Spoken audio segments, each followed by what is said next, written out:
Okay, we're holding on top of Chaf Amud Aleph. First words, first exactly on the top. Sota. It says Nazar inside. Okay.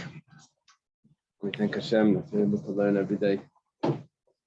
Supposed to be learning, we should have the base of Migdash immediately. Okay, so the Gemara starts off with Kasha de Rabbi Akiva de Adra Ad Rabbi Akiva. But the contradiction in the opinion of Rabbi Akiva. Contradiction is that one place Rabbi Akiva says that what appears from Rabbi Akiva's statement is that that the woman is given to drink before the offering is brought. The next statement of Rabbi Akiva is that the offering is brought and then the woman is given to drink. It's a contradiction. Well, the way it was said was, in when do we force her to drink? Is it after the scroll was erased, or is it after the scoopful was offered? But what that implies is that after the twice, right? Well, so we have, she will drink. Yeah, it's just 3 times she'll drink, and then based on that, we had to resolve like what they all meant.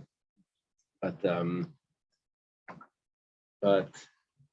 Rabbi Akiva was discussing when we force her to drink, even though she's saying, I don't want to drink. Okay, so in one of those, we said that we would force her, in a certain case, to drink after the Megillah was erased. The other one, we said that we would force her to drink after the offering was brought, after the kaimetz was offered. So that seems to tell me that what was done first was the Megillah erased first, or was the offering brought first? Okay, just give me 1 second here. Let's see. Okay. So Gemara answers this is an easy one. Well, first let's finish the question. One says that the erasing of the Megillah comes first. It's actually mechika.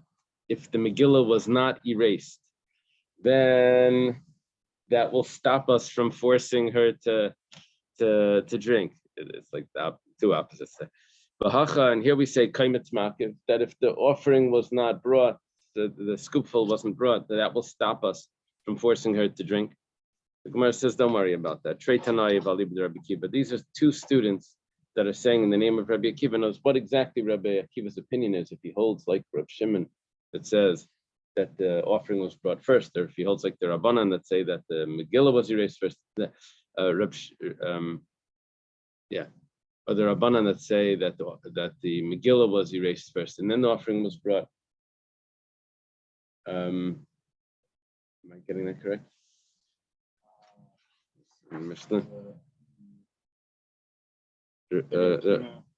Yeah, I got that correct. Well, Rabbi Akiva now is confusing because we have 2 opinions, but he holds. Okay. The Gemara has a question. This is going back to something that we had to answer in a different problem that we had with something Rabbi Akiva said. One place he says that we don't compel her to drink, we don't force her to drink. Other place he says we do force her to drink. So how do we resolve that? So we said, well, it depends. When she's saying that she doesn't want to drink, is she saying that out of because she's admitting that she's guilty, or is she just afraid and she just doesn't know what's going to happen? So she doesn't want to. Did we get to the point of she drinks after she gives her mincha? That's the opinion of. So it doesn't. It just gives 2 opinions. It gives 2 opinions, and then it says that there's 2 opinions what Rabbi Akiva holds. Which opinion he goes like? Reb Shimon said the mincha was brought first, and then she drank, and the Rabbanan said that she drank, and then she brought the mincha. Yeah. Well, Gemara now is a question. She says, I'm not drinking. and she says it in a state of health. Now the Gemara understands that means she's admitting. Not because she's frightened of anything. She's just saying, okay, fine, okay, reached the point where I guess I just have to say I'm not drinking, which means I'm guilty. So and then she retracts and she says, oh, you know what? I will drink. So Mahu. Say was the offense for admitting guilt. She doesn't get capital punishment, right, because that you can't get capital punishment from self-incrimination. But she ends up leaving the marriage. She needs a get, but she doesn't get any ksuba. So she just leaves the marriage without any money. Yeah. Well, over here we're saying that she's admitting her guilt, what appears to be admitting her guilt, and then she says, "You know what? I'm going to drink." So the Gemara says, it's like a psychological question. Because she said, "I don't want to drink," so then Tmeyani Kamra, she's actually saying that she's guilty. Once she says she's guilty, she can't then change her mind and say that she's not. Too late. Or maybe the fact that she said that I'm willing to drink now, that's Galia Daita de Machos Piatusa Damra. She's actually letting us know that the reason why before she said she didn't want to drink was not because she was admitting her guilt, just because she's afraid she doesn't know what's going to happen. There's like a fear of any sort of procedure. Maybe she's just saying, I don't know, maybe I don't want to drink because I just don't know. Maybe it's going to find me guilty even though I'm not.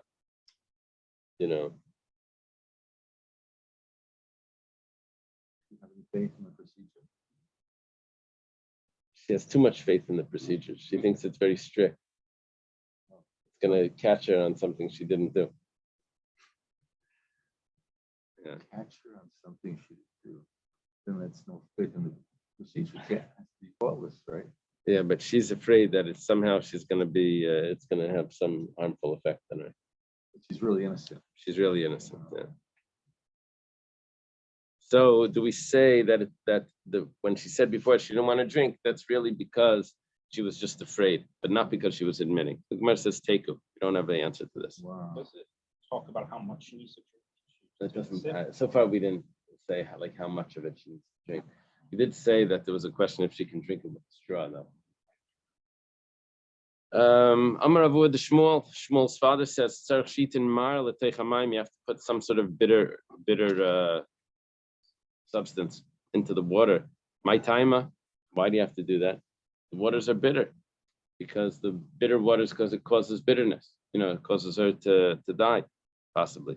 Well, Damakra Mei Hamarim Shemarim Kvar. It says the bitter waters. That means that it's already bitter even before it started. That means something has to be bitter in there. So he says you have to put something bitter. What would they put in? What was it? Artificial flavoring. Artificial flavoring, you think so? They put dirt in. Yeah, but the dirt, besides for the dirt. Samara, right? There was something in the pasuk, Mara Kalana, like as bitter as wormwood, I think it was. Yeah. Wormwood was supposed to be very bitter. What's wormwood? I don't know. Okay, we have a new Mishnah here. It says, actually, Nimchaka Megillah, before the scroll is erased. Amra, she says, Eini Shaisa, I'm not drinking. Oh. So now she was able to actually say she doesn't want to drink, but I mean, the consequence is that, okay, you don't want to drink. So then the marriage ends. She's forbidden to her husband, right? So the marriage ends. She has to get a get, and she leaves without a ksuba. At least she's alive. At least she's alive, right? Megilta Nignezeth. What is that? That's definitely a way out for a woman. Right. Yeah. Well, she wasn't caught with witnesses in the act. She was only caught secluded with witnesses. She's a regular saita. She was warned and she got caught. So, but not just that the door closed. That's the only thing we know. Now, she says she doesn't want to drink. So okay, you don't want to drink. So she leaves the marriage. What do you do with the scroll that was already written? So Megilta Nigneza, it has to go into Shemus. Minchasam is Bazer Saladeshin. And the mincha it says it's scattered over the ash, but it means it's burnt on the and the ashes, not on the altar, but in another place in the courtyard. Ve'ein Megilta ksher lahashkas b'saita acheres, and you can't reuse that Megillah for another saita. You can say like, oh, how convenient. Well, we have a saita coming tomorrow. You can't do that. Nimchaka ha-Megillah v'amrat meyani. Let's say the Megillah is erased. The scroll gets erased. They put it into the water already, and now all the ink comes off. We said there was, no kankan time in the ink. It gets erased in the water. And then she says, "I'm guilty." So hamayim nishpachim, you spill out the water. Minchasam ispazer sal beis hadeshen, and the offering gets scatteed. So once it was already in the vessel, so you can't just like say, "Okay, eat it." You have to burn it in the courtyard in the Beis Hadeshen. There's different places where they had ashes. One of them was in the courtyard. Okay. Yeah, I was at a bris once where the male decided that he couldn't do the bris because the baby was too yellow. So everything was prepared and everything. The male gets up and he says, "Hey guys, enjoy the food, but there's no bris today." Oh, what's the official? So anyway. I went to a wedding like that. They canceled the wedding. Oh, really? And the father who said this is not the right couple, okay? Said just enjoy the food, enjoy the music, whatever. And what did the couple say? They agreed with the. Well, since he was financing the whole thing, he said, "This is not. I don't want my son marrying this girl. It's not right." She's, Could you hear the professor? Said he went to a wedding where the father of the boy, the father of the groom, said, "I don't want my son marrying this girl, so enjoy the food," but the wedding isn't happening. and had to return the presents, right? Yeah. Okay. What But happens? The other side had paid for it. It was nice of him. And what is that? I said the girl's side paid for it. Oh, the girl side paid for the wedding. Apparently, in this case, it was different. Okay. Nimchaka Megillah.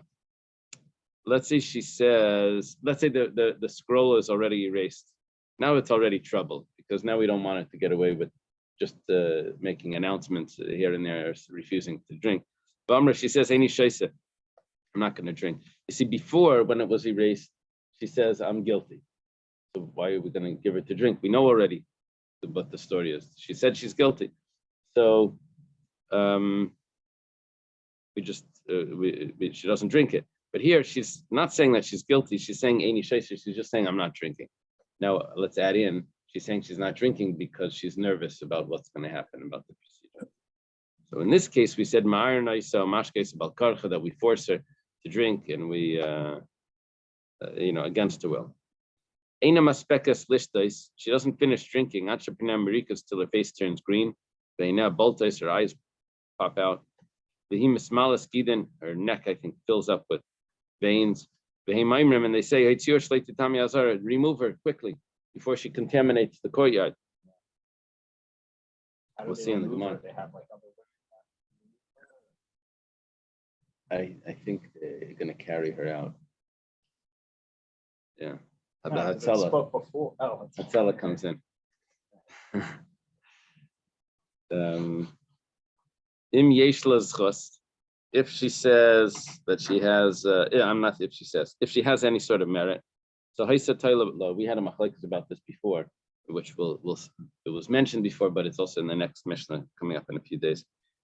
That it's possible that merits could protect her for a little bit. There's a possibility of a merit that could delay her exploding for 1 year. It's possible that it could delay for 2 years. It's possible that it could delay for 3 years. From here, Ben Azai says, person should teach his daughter Torah. Why does it say merits? Shouldn't it say punishment? Delays, like she could die for a couple of years. Yeah, but why doesn't she die immediately? Because she had some sort of merit that held out. How do you have this translated in your English? Teda. This is to show, or we see that the merit is protects her. How do you have that translated there? I mean, I say. What's the She will know. she will know that it could be you will know, but I think she will know that the merit is delayed the punishment for. Uh-huh. Like she knows ultimately because she's guilty or not. So if she doesn't burst right then and there, she'll know that it's. So why does Benazai want everyone to teach their daughter Torah? Because if they become an adulteress, they'll have some merit to delay the punishment. That's what it sounds like. Very interesting. But, we've learned up till now that there are two purposes to this whole ceremony. One is to punish the individual woman, and the other is to inform, educate, and scare the community into good behavior. Right. And if she dies later, there's Right. nothing that's happened. Right. That was the comment of Reb Shimon that we had. That's gonna come up in the next Mishnah. Reb Shimon's gonna say that on Daf Beis. Uh-huh. Yeah. Oh, now Rabbi Eliezer Eimer. Do you have Rabbi Eliezer or Rabbi Lozer? I just have Reish Aleph. It says Eliezer. Rabbi Eliezer Eimer, Kol Malamed Biti Torah. Let's add in the word Ki'ilu. Ki'ilu Lam de Tiflas. Anyone that teaches his daughter Torah as if he taught her foolishness. Tiflish means foolishness. Rabbi Shua Eimer, Rabbi Shua says, right, what does it say there? Promiscuity. Oh, Yeah. it's worse. Rabbi Shua says, right to Isha Bekav Betiflas. A woman would rather have a small measurement and have promiscuity, miteskabin, than to have even more uprecious and to be what's precious? How do they translate that? Abstinent or something? Or Desires to receive powerful food and sexual relationship rather than to receive powerful food and abstinence. abstinence. Okay. So she would rather have less and more promiscuity than to have more and to be abstinent.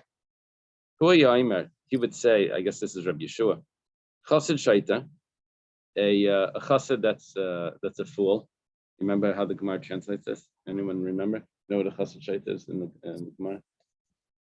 The Gemara is going to explain this comment. A chassid that's a fool.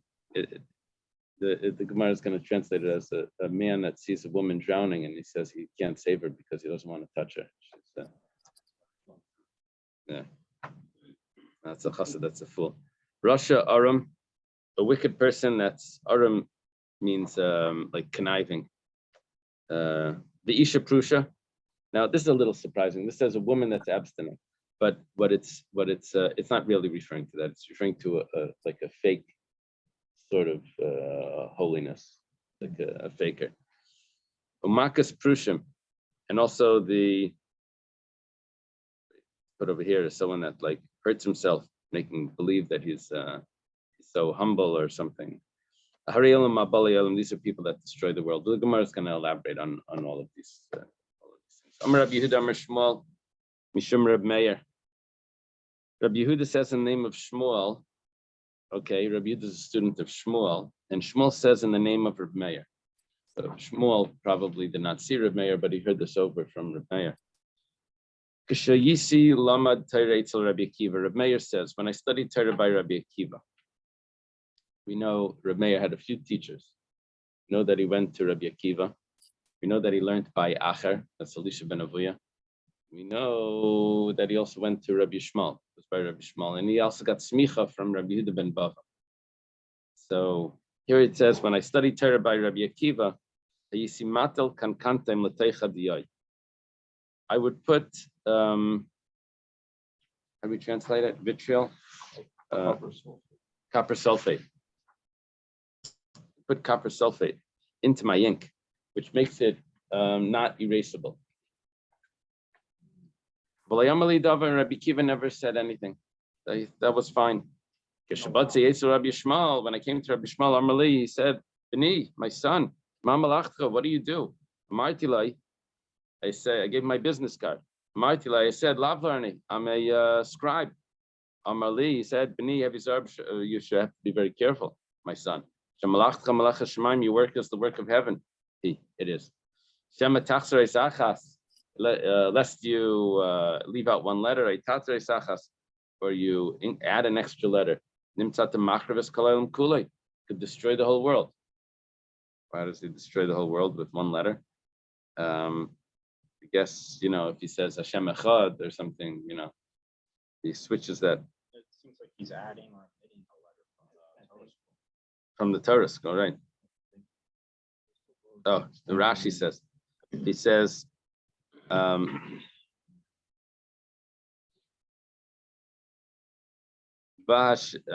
v'Hashem Elikim emes.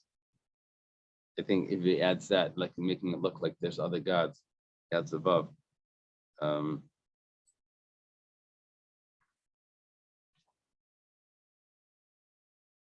So if he adds well, that was taking out a letter. 1 second.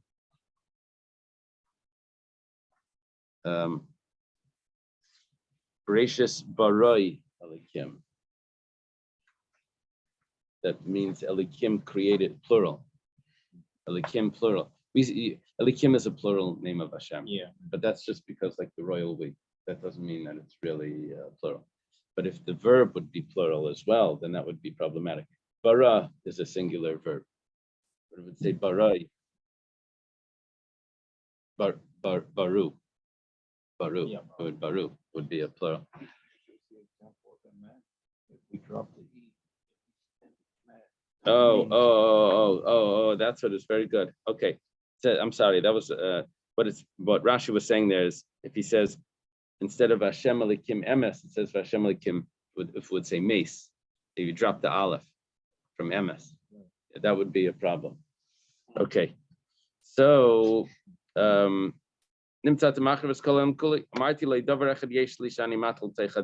oh, I have this special potion. Put it into the ink. Like kankantum shmei, it's called kankantum, copper sulfate. He says, are you allowed to do that? Are you allowed to put that in? The conversation here is very strange because he told him one thing, he tells him back about what he adds to the ink. The Torah says that you have to erase the scroll by the Sota. That means you have to write it in a way that's able to be erased. And if you put in the copper sulfate, you won't be able to erase it. Okay. So,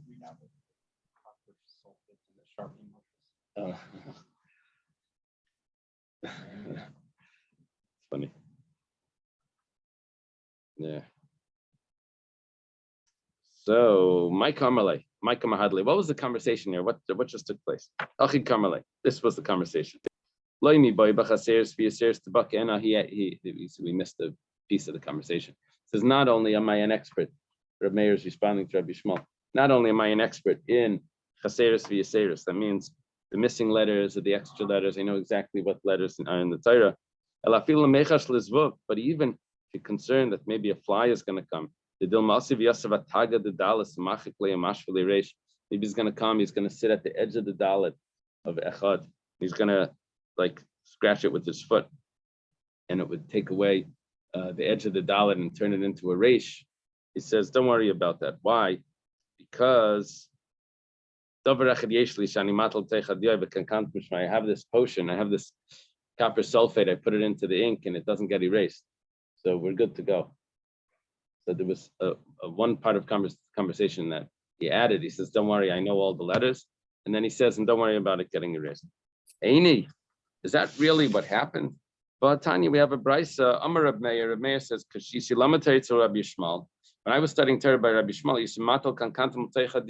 I was putting copper sulfate into the ink. And Rabbi Yishmael didn't tell me anything. And Rabbi Akiva was the one that said that it was forbidden. Exactly the opposite story. Well, the Gemara says, Kasha Shimash Hashimash. First of all, it's a question on where he studied first. Over here it says that he studied first by Rabbi Yishmael and then by Rabbi Akiva. The first case, in the first statement, story we had, he learned by Rabbi Akiva and then he went to Rabbi Yishmael. So we have the history as is problematic. And Kasha Asra Asra, and it also, on who holds what, is also problematic. One says that he holds that it's prohibited, and one says that he holds that it's prohibited. It's Rabbi Akiva, Rabbi Yishmael that prohibits kankant. Gemara says, Bishlei Mashimash Hashimash like Kasha. We can resolve the history. That's easy. You know, questions on history you can figure out. It goes like this. Mikara Salakami Rabbi Akiva. First, he came in front of Rabbi Akiva. Since he wasn't able to hold up with the lessons, so he went to Rabbi Yishmael. The Gomer Gemara. And over there he learned, it's funny, the Gemara over here means Mishnayos. He learned a lot of Mishnayos. Then he went back to Rabbi Akiva, Savar Svara, and he got all the logic.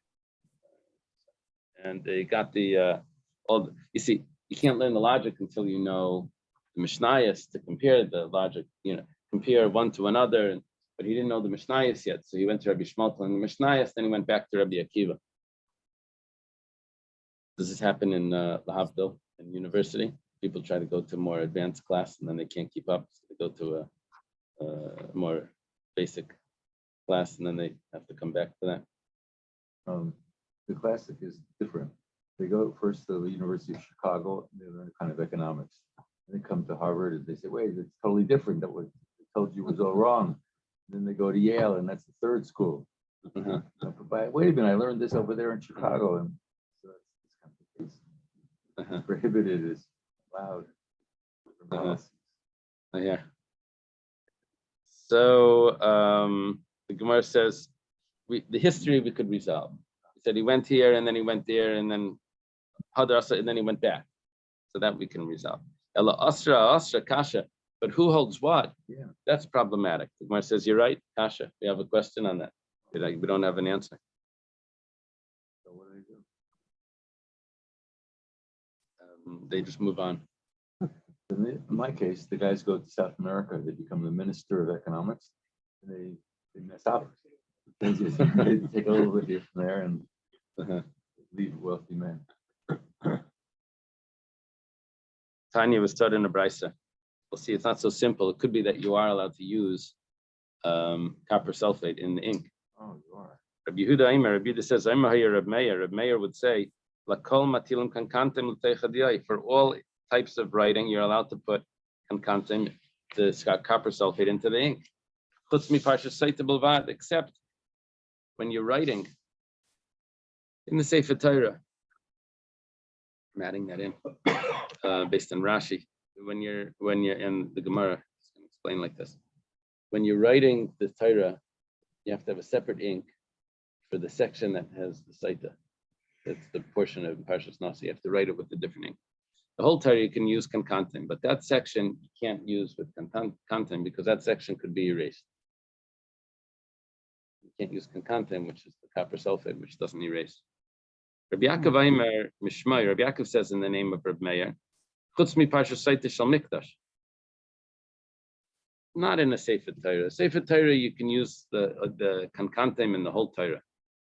You don't have to switch inks over there. But the scroll of the Saita in the Beis Hamikdash, that was erased. So that you had to use a different ink, to have a separate container of ink. My Benayo. What's the difference between Rabbi Yaakov in the name of Reb Meir and the first opinion, saying what Rabbi Yehuda in the name of Reb Meir? I say a bracha.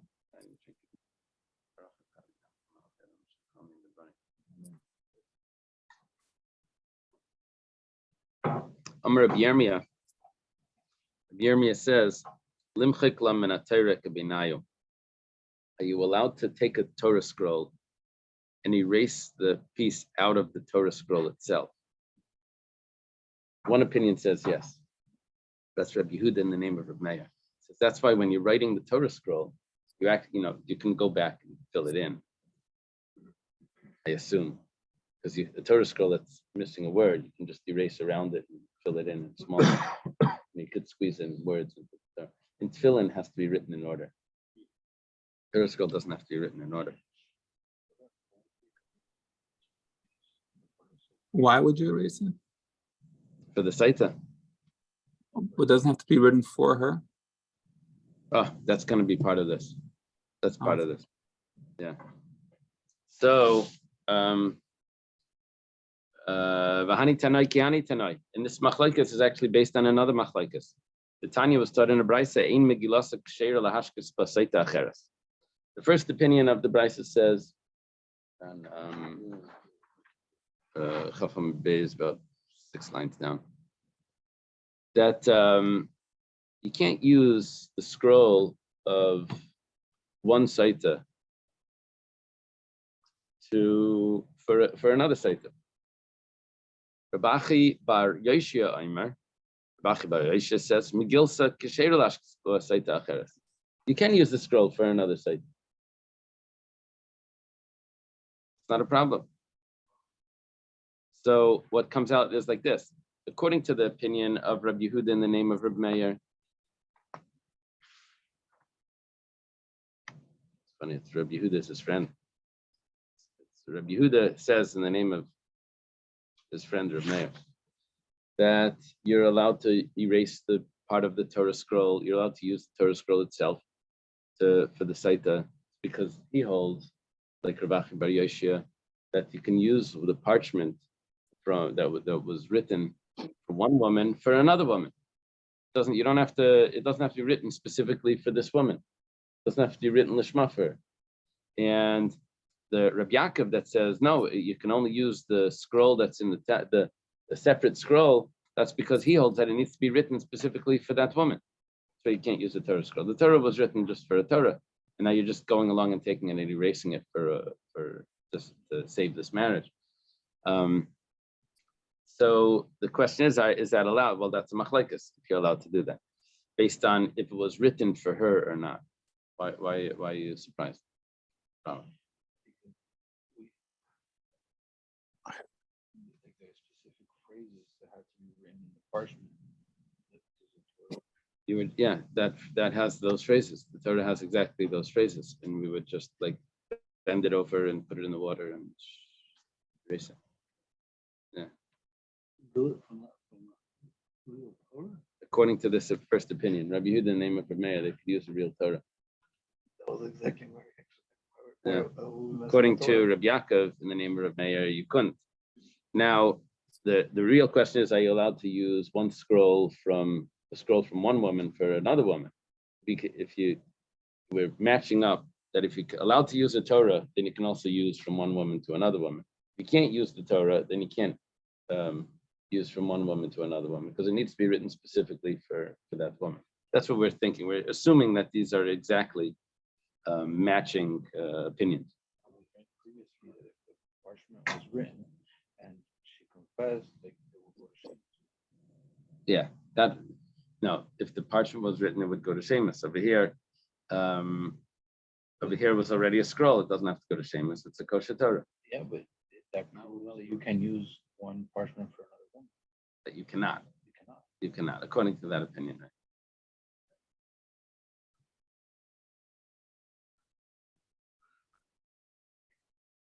Well, it's supposed to be erased in the water. Yeah. So you would take the scroll and bend it upside down Erase it. and erase that in the water. Then if the The scroll becomes puzzle. Yeah. Right. Can you fix it? I think you could fix it. Yeah, I think you can fix the it. whole thing over. No, because you don't have to do it in order. You could just, the Torah doesn't have to be written in order. You just fill in that, but you would have to write that that section over again. Few verses. They would do a new Hachnasa Sefer Torah, and they would sell the letters. Everyone would come. It'd be a whole ceremony. We're getting a new Torah.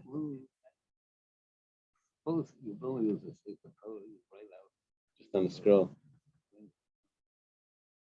You can probably reuse the parchment. Reuse parchment. Probably. That's what it seems. Yeah.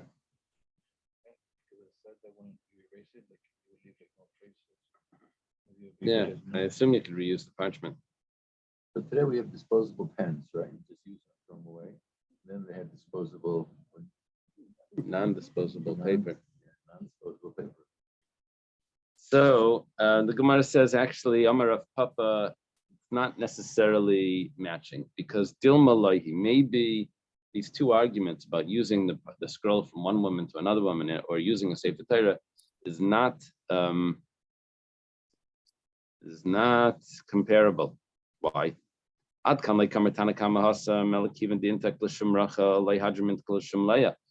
When you wrote a scroll for one woman and then you wanted to use it for another woman, that's too late because you said it's not for the whole world, it's only for Rachel. Now you can't say that it's going to be for Leah because you said when you designated for one woman, it's too late. Aval Torah the stomach siva, but the Torah wasn't written for a specific woman. Torah was written stam, like without any designation. So therefore, maybe, in other words, maybe even the opinion that holds that you can't use from one woman to another woman still holds you can use the scroll, so it's not matching. And Rav Nachman Bar Yitzchak, Dilman Lahi, Rav Nachman Bar Yitzchak says maybe it's exactly the opposite as well. That Adkan like Amar Rabachi Bar Yeshia Smel Gil Dichtav L'Shum Olis Bailam. When does Rabachi Bar Yeshia say that you cannot use, that you can use, the scroll from one woman to another woman? That's because it was written to be as a curse for whoever it is. But maybe he holds that you can't use a Torah scroll and erase it. That wasn't written as a curse. That was written as to study from.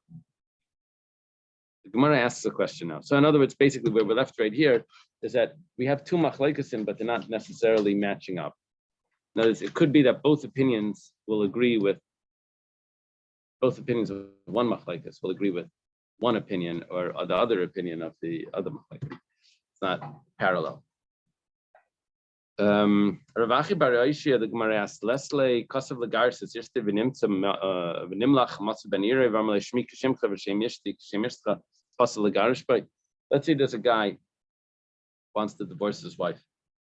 His name is Yosef ben Shimon, as the Gemara says. He wants to divorce his wife. Doesn't give it the name over there, but Ruvena was the woman that we were. And he goes over to his, he goes to the cipher, he gets the get written, and he gets it signed. I don't know if he gets it signed, but he gets it written. And then he goes over to his friend. He says, you know what, I thought I was going to use this get to divorce my wife, but last night dinner was really good. So I'm going to keep her for at least a little while longer. How about you? How's your marriage going? He says, oh, mine's horrible. He says, oh, you know what, I have a get. Your name is Yosef ben Shimon also, right? Your wife is Ruvena also. Why don't you just use my get? It's already made. So it says it's possible. You can't do that. The get has to be written exactly. So the Ravachi Bar Yosha says that I can erase the Sota scroll. It doesn't have to be written specifically for this woman. And by the get, you have to read. Does he hold that the get also doesn't have to be written for the exactly this woman? Umar says Amri, they said Hassam over there, because of Lam Rachmana bin Tzivul. But there the Torah says he should write it for her. That means it has to be written with her in mind. Hachanami, the Gemara says 1 second. Hachanami va'asalav, here it says that you should make it for her. It also has to be done with her in mind by the Saita. Gemara says no, Maya Siya Mechika, it has to be erased for her. It doesn't say it has to be written for her. So everyone agrees that the erasing of the scroll needs to be done specifically for this woman. Question is the writing of it. That's machlekes. Okay. Eina maspekas lishtei such for now. Hulu. She doesn't get a chance to drink. Let me just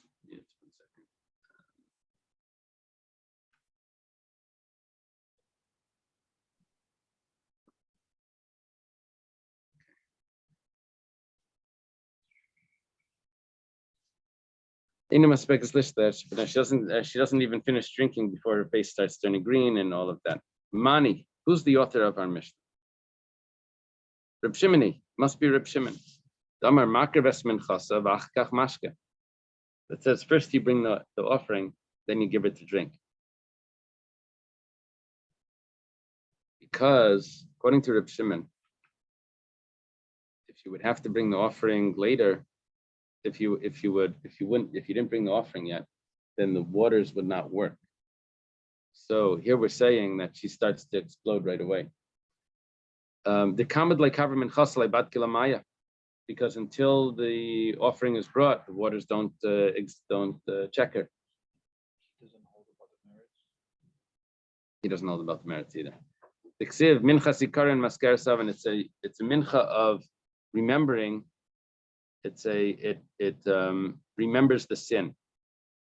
Ema seifa, but let's go further. It says yesh l'schus, that if she has a merit, so haisa tailula, that would delay the punishment.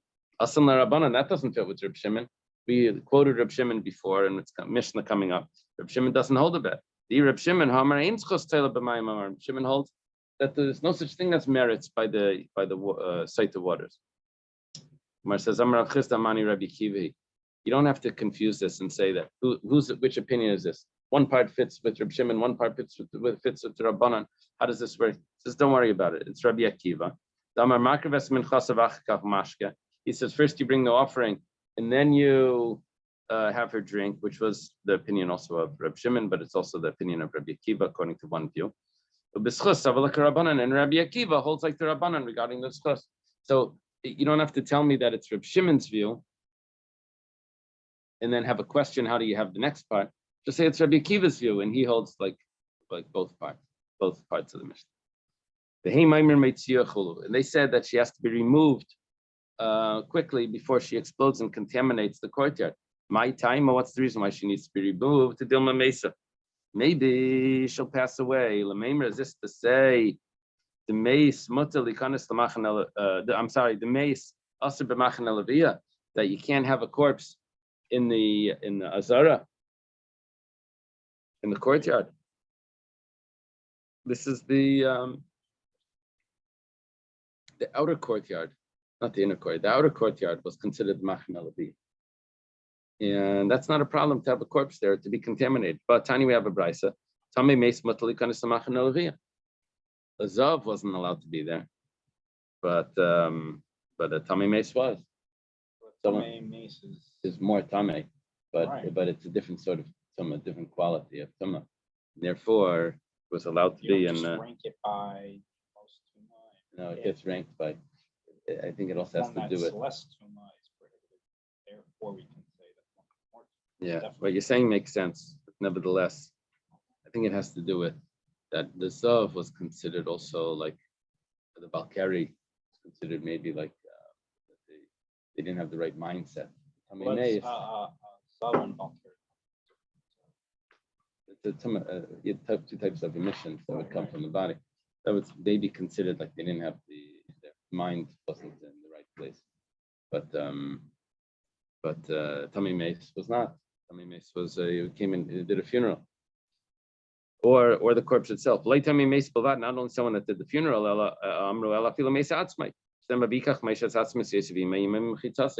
where were the bones of Yosef? They were together with Moshe. Moshe was in the camp of the Levium. So it's allowed to be there. Amar Abaya says that's not the problem. The problem is Shemet Tifris Nida. Maybe she's going to become a Nida. And Nida wasn't allowed to be in the Machan Levium. Gemara says, "Lameimra to be a Tusa Marpia." What are you worried about? That the fear is going to cause her to become a Nida? Gemara says, yes, that's exactly what we're worried about. That says when Esther was afraid, it says that she, the Gemara tells us, but Tischalchal, Amar Rav, and Rav explains that she appears a Nida, that she became a Nida.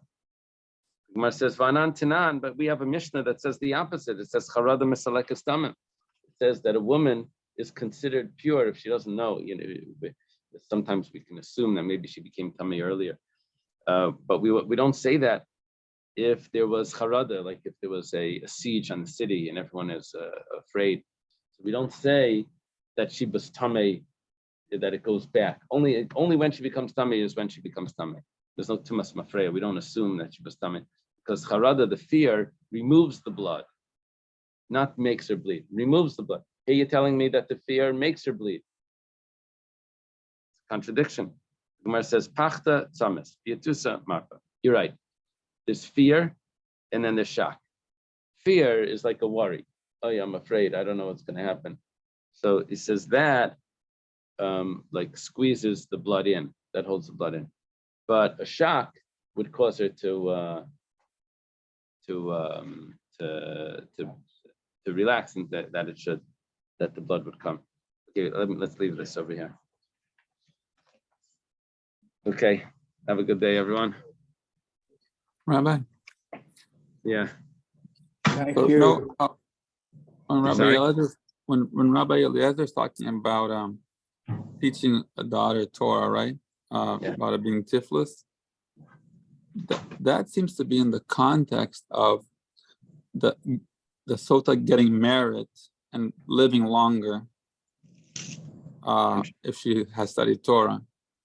So maybe Right. saying like, oh, if she studies Torah, then that's like encouraging her to be unfaithful because she's going to be able to survive the soda water. Right. I don't know if that. Definitely a pshat. That's definitely a good pshat. Mhm. Yeah, that's the Beis Yaakov commentary. Oh yeah. Okay. Not the reverse. Makes sense. It's definitely like a clear pshat yeah. The problem is the Rambam, I don't think, says that. That it gets more from the Gemara. You could learn it like that. Yeah. Uh-huh. That you learn Thank you. Torah and That gives you credits. Yeah. It gets, promiscuous. yeah, because it says if she becomes